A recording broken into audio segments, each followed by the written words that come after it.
मावशीने गावावरून शेवया पाठवून दिल्या होत्या आणि या आहेत आमच्या घरी बनवलेल्या शेवया.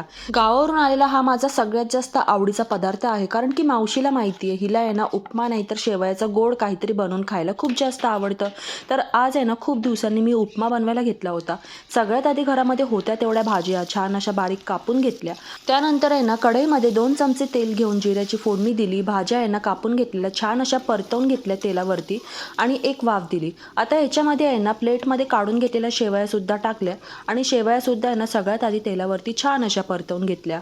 आता आहे ना ह्या शेवयामध्ये मस्त कडकडीत गरम पाणी टाकायचं आहे, जेणेकरून शेवया मस्त शिजतील आणि त्याचबरोबर सुटसुटीत होतील.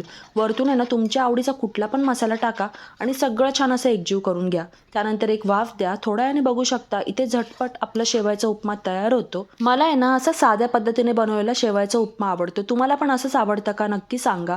तर इथे नाश्त्याची प्लेट मी तयार करून घेतच आहे. या तुम्ही पण नाश्ता करायला. तुम्हाला आपला पूर्ण व्हिडिओ जर आवडला असेल तर व्हिडिओला लाईक करायला विसरू नका. चला तर मग भेटूयात पुढच्या व्हिडिओमध्ये.